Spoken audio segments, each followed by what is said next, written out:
Pre-show time. Hey, y'all. For some of you that are jumping in. Okay, so glad that you're here this morning. Chip, good to see you this morning. Tracy Adams, good to hear you. Good to see you in Clubhouse this morning. Robert Payne Jr., I'm so glad that you're here. Quinn Callis, so glad that you're here this morning. We're getting started with the Monday Mindset Movement show here in just a few minutes, and then we're going to hang out in Clubhouse for a few minutes after that as well. So glad that y'all are here. This week, we're talking about the power of sleep. Every Monday morning, we do the Monday Mindset Movement show, and we talk a bit about topics that will give you a little bit of motivation, inspiration, and elevation to keep you rocking and rolling through your week. All right, let's get started. It's almost that time. It's almost that time. Hey, Shivan, so glad that you're here on Instagram. Thanks for joining us. Thank you so much. So glad that y'all are here. I'm up. I'm ready.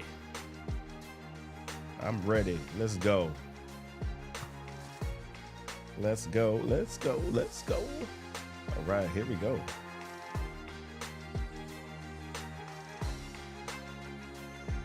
All right.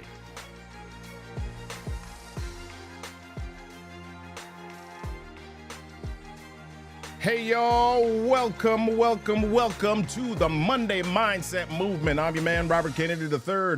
RK3, that's me, and we are glad that you're back for another Monday Mindset Movement show, 8 a.m.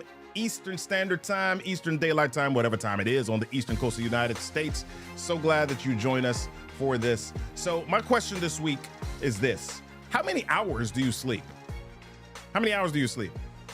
Do you feel refreshed when you wake up, or do you just feel like you need a vacation?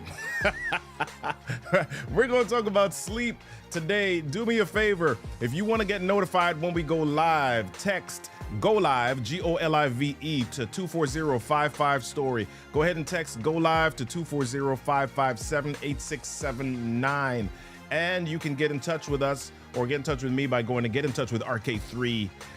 Go to getintouchwithrk3.com. All right. Siobhan said they feel refreshed in the morning. I love it. Excellent. But listen, let's jump on into the show this morning. Let's get started with the jams. Here we go. Come on. Here we go. Bam.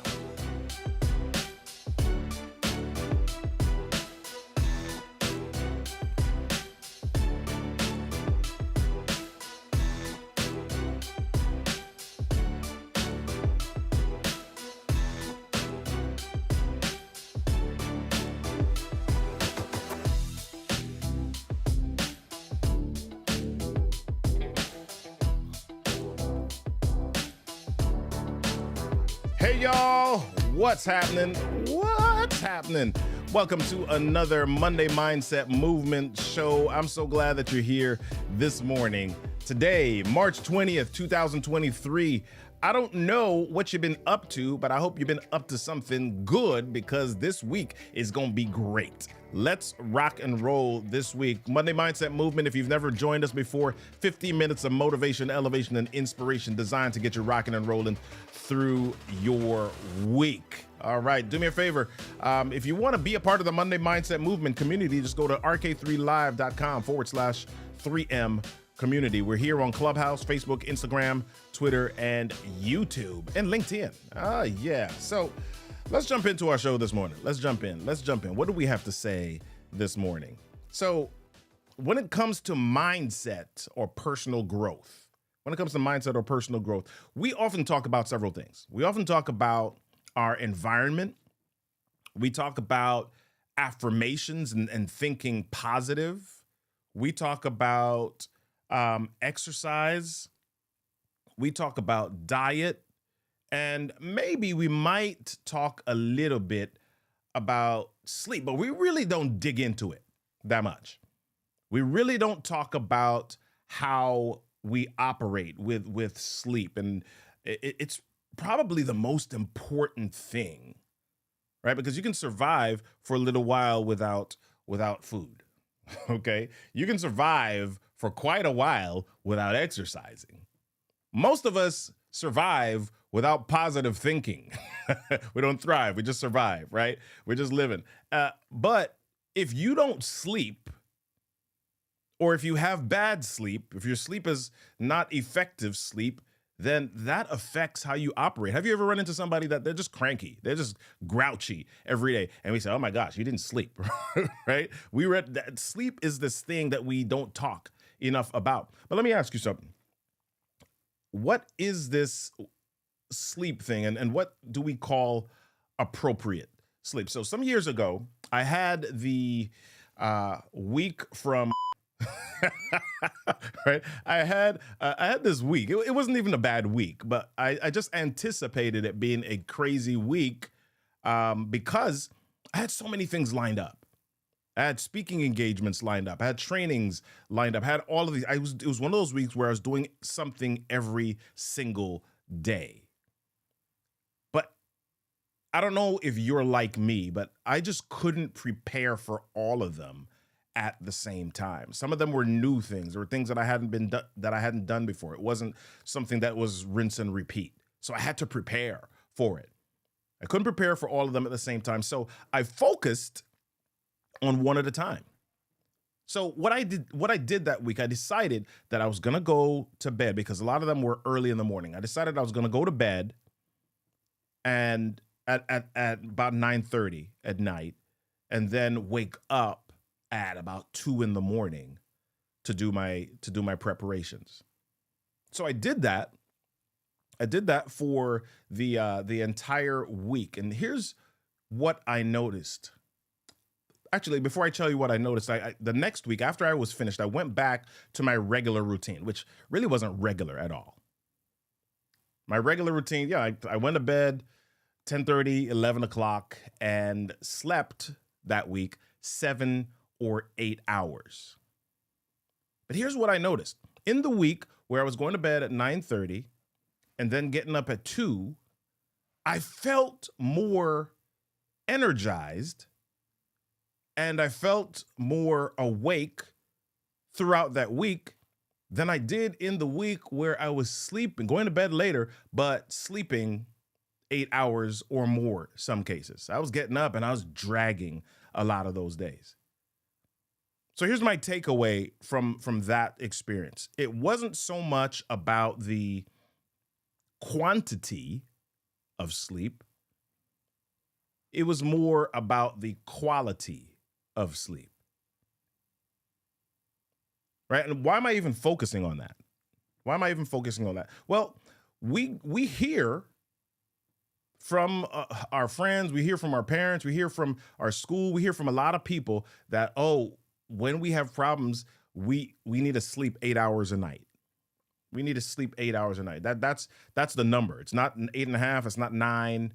It's not 4.5. It's not 10. We hear that we need to sleep 8 hours a night. If there's anybody that disagrees with me, that says, oh yeah, I've grown up hearing 11, let me know, right? I don't know if I've known anybody that says we need to sleep 11 hours a night, right? I've never heard that. I hear the number 8. The number 8 is that familiar number.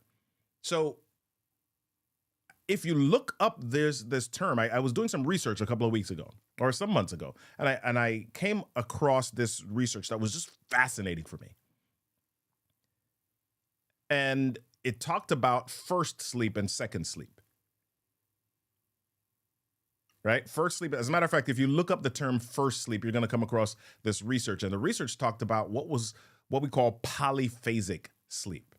And so when we talk about polyphasic sleep, what that term means is that they slept or sleeping in phases. You don't sleep for 8 hours straight or 7 hours straight. It means you sleep in phases. You may sleep for 3 hours, get up, then sleep for 3 hours more, or something of that nature. As a matter of fact, some of the research that I was looking at was saying that prior to the development of the street light, where people were then able to stay up later, people typically went to sleep when the sun went down or when it got dark, and they slept in 2 main phases. They slept in 2 4-hour blocks, and they would sleep for 4 hours and they would get up, they would do stuff, or they would be awake and they would do some creative enterprise. So some of them people who we think of as idea machines, we think of a Picasso, we think of Newton, we think of Edison, we think of a lot of people that we thought of as creative. Were really polyphasic sleepers. And so what that meant was that when they finished that first sleep, they would jump up and some of their creative ideas came. Most of their creative ideas came during the quiet of the night, right? They slept 4 hours, but they got up and they were like, boom, this is what I thought. Because here's what happens. Our minds do some work. Our unconscious or our subconscious does some work while we're sleeping, right? And then there's certain parts of our sleep that are a little bit more qualitative than others. And if you go to sleep, as a matter of fact, it's proven that if you don't go to sleep tired enough, you don't have the quality of sleep that you need. Which was probably why that 9:30 or that 9 to 2 sleep worked really well for me, because at the end of those days, I was super tired. I was ready to go to bed at 9 or 9:30. Right? So why are we talking about sleep today? Why are we talking about sleep? Why am I moving into this area? Well, there are two reasons that I'm talking about sleep specifically today. Number one reason is this.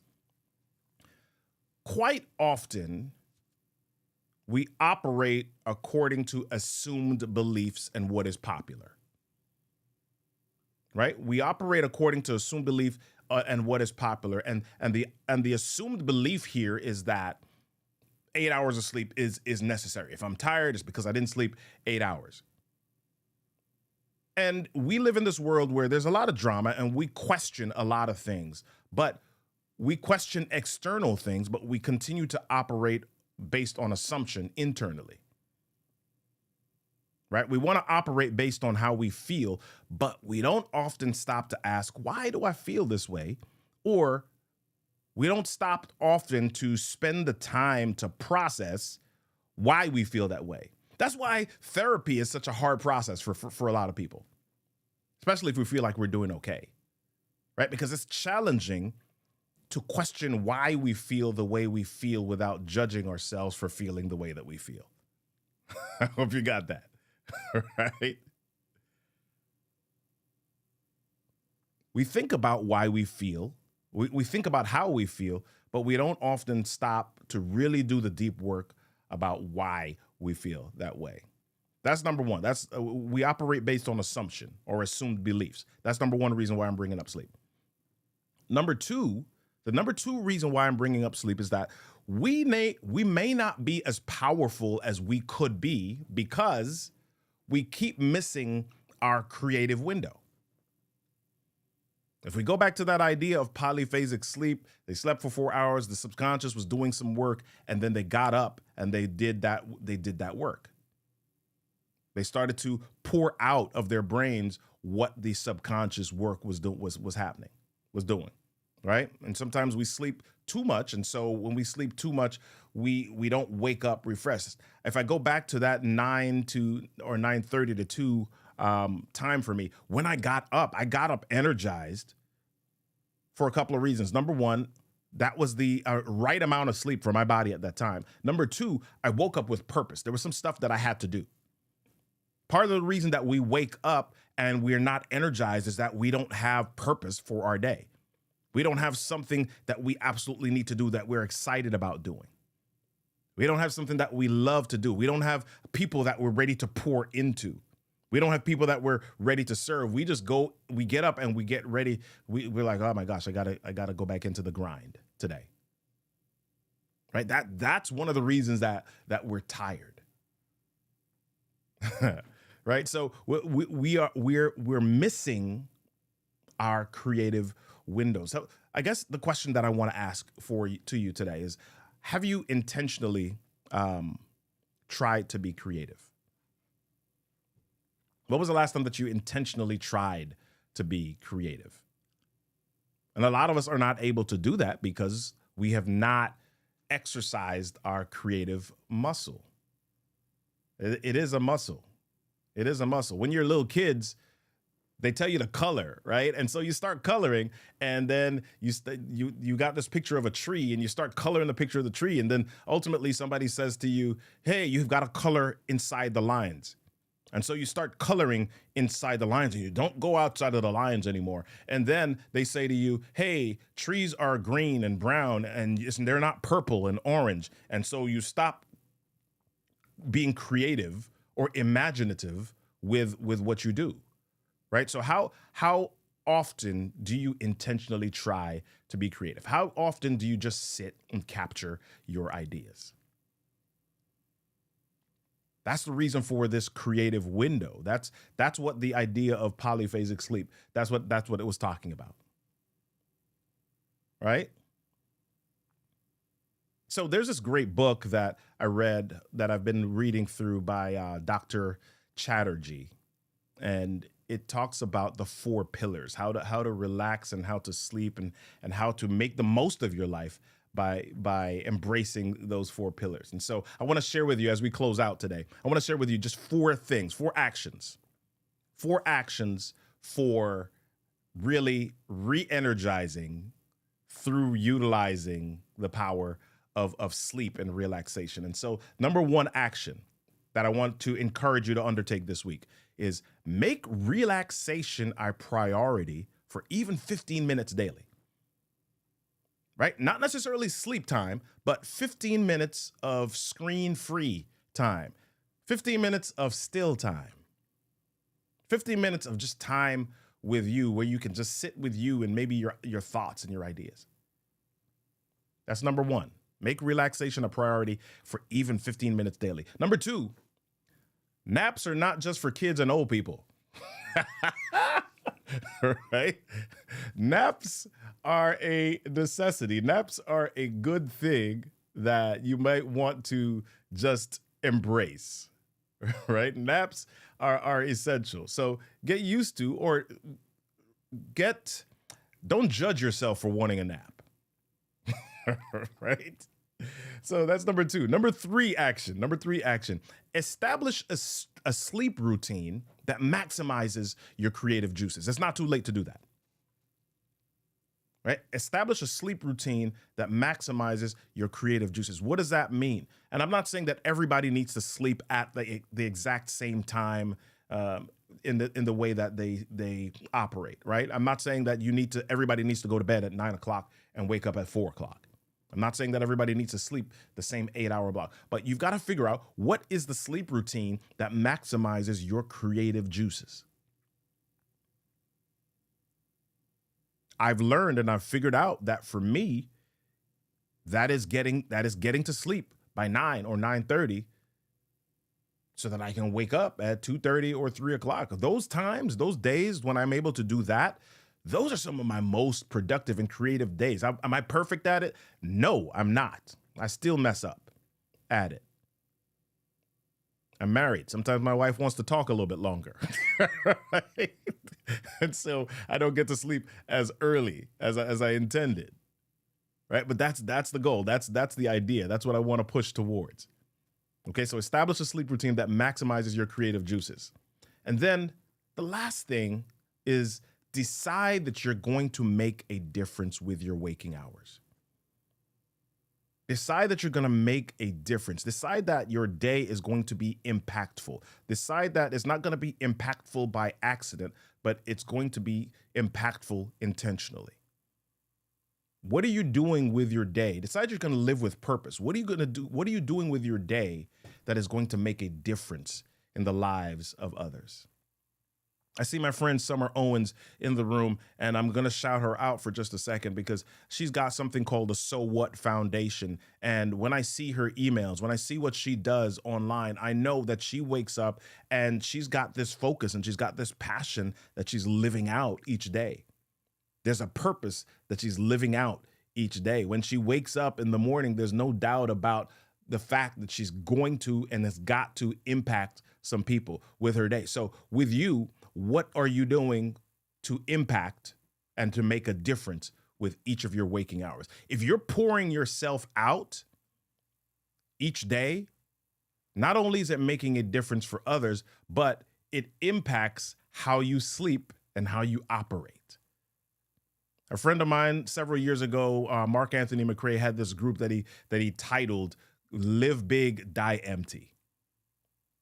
Right? So the focus or the idea behind that was each day you just pour out everything that you've got. You serve with everything that you got. You give and you just make an impact in the lives of people so that you've got nothing left at the end of the day. You're not holding anything back, because why go to sleep or why leave this world or this plane with potential and all that stuff left inside of you?